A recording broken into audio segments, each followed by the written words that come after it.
मित्रों, आज हम जन्म कुंडली के 12 भाव में सूर्य की स्थिति और उसके फल को बताएंगे। वैसे तुला राशि का सूर्य उच्च का होता है और मेष का सूर्य नीच राशि का माना जाता है। यह किसी भी भाव में हो तो उसका फल क्या होगा ये मैं बताती हूँ। प्रथम भाव से शुरू करते हैं।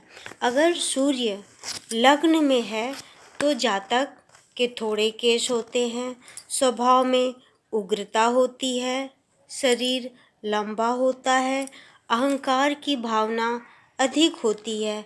हालांकि वो वीर होगा लेकिन नेत्र रूखे होते हैं। और अगर मेष राशि का हो या कर्क राशि का हो तो उसकी आँखों में हमेशा कोई न कोई रोग बना रहता है। तुला राशि के लग्न में शारीरिक पीड़ा तो नहीं देता, परंतु मनुष्य आर्थिक रूप से हमेशा परेशान रहता है और उसे पुत्र प्राप्ति में भी बाधा आती है। अगर सूर्य द्वितीय स्थान पे हो, द्वितीय भाव में बैठा हो तो ऐसा मनुष्य विद्या, नम्रता, धन से हीन होता है। उसकी वाणी में भी दोष होता है, हकलाना या अन्य दोष अथवा कठोर वाणी वाला होता है। यदि सूर्य पर मंगल शनि का प्रभाव होता है तो दृष्टि मंद होती है और कुटुंब में कोई न कोई परेशानी खड़ी रहती है। और यदि सूर्य तृतीय भाव में हो तो ऐसे कुछ अच्छे फल तो देता है। मनुष्य बलवान, शूरवीर, धनी और उदार होता है, किंतु यदि संबंधियों से वह शत्रुता अवश्य रखता है। कुछ न कुछ उसमें मनमुटाव रहते हैं।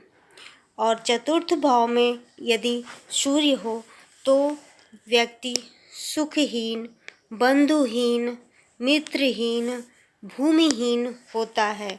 जातक को यदि पैतृक संपत्ति या तो मिलती ही नहीं है और अगर मिल भी जाती है तो टिकती नहीं है, राजकीय सेवा करनी पड़ती है।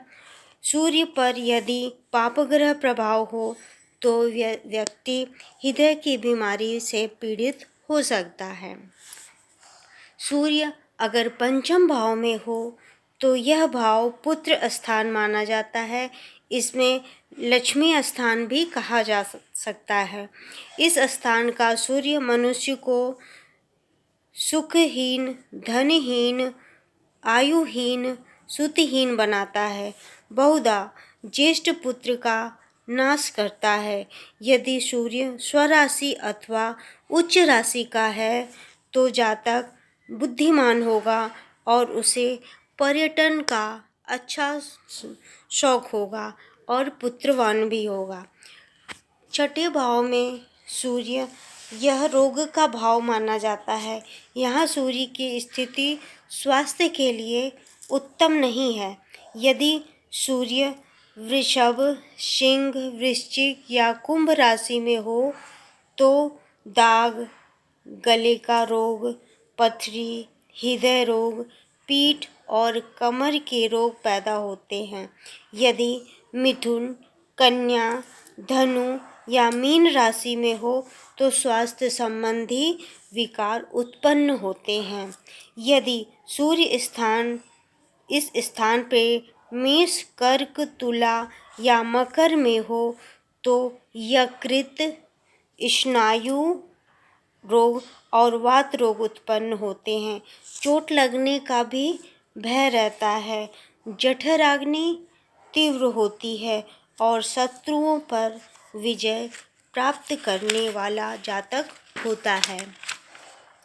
और यदि सूर्य सप्तम भार्या के स्थान पे हो तो ऐसे व्यक्ति शरीर में कोई न कोई विकार उत्पन्न होता है, राजद्रोही होता है, व्यर्थ घूमता है और अपमान प्राप्त करता है, पत्नी सुख में कमी करता है और या तो अलगाव हो जाता है या दूरी को बढ़ाता है। अष्टम भाव का सूर्य नेत्र रोग उत्पन्न करने वाला होता है, क्योंकि दृष्टि नेत्र स्थान द्वितीय पर होती है। मेष लग्न वाले को संतान संबंधी सुख दुख तो रहता है। धनु लग्न वाले को अष्टम का सूर्य भाग्यहीन बनाता है। यदि सूर्य पाप पीड़ित है तो दुर्घटना और अचानक मृत्यु का भी भय होता है। पिता पुत्र के संबंध को भी बिगाड़ता है। नवम भाव का सूर्य कारकत्व होता है। यह अपने भाव में बैठना शुभ नहीं माना जाता।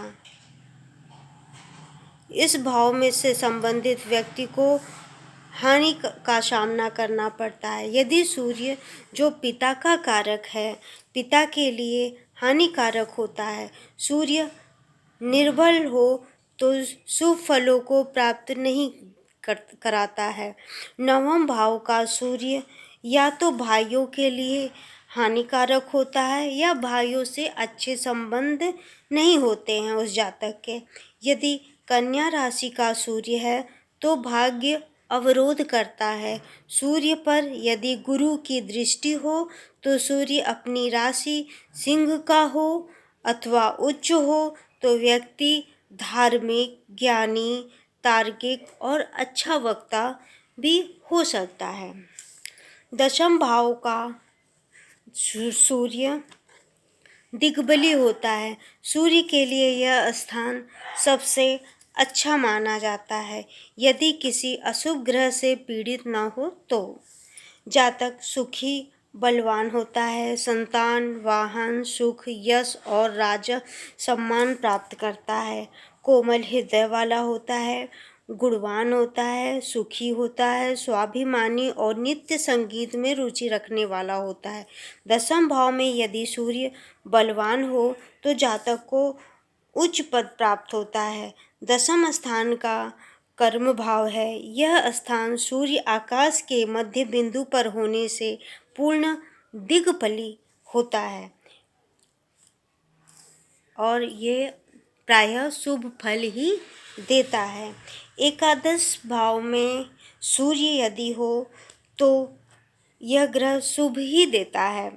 इस भाव का सूर्य जातक को धनवान, दीर्घायु, सुखी, बहुत लोगों पर शासन करने वाला, धन संचय करने वाला, गीत प्रेमी, यशस्वी और राजा से धन प्राप्त करने वाला अच्छा फल देने वाला ग्रह माना जाता है। इसके दृढ़ और विश्वसनीय मित्र होते हैं। पंचम भाव पर दृष्टि होती है। संतान सुख में बाधक होता है। यहाँ पे द्वादश भाव में होने पर सूर्य पिता से शत्रुता होती है उस जातक की। धनहीन होता है, नेत्र रोगी होता है, जीर्ण देह होता है और पर स्त्रीगामी भी हो सकता है। यदि सूर्य उच्च का है तो स्वराशिस्थ है तो गुरु की दृष्टि से अगर पूर्ण हो तो शुभ फल देता है। धन्यवाद मित्रों, आज हमने सूर्य की प्रभाव को जाना है 12 भावों में।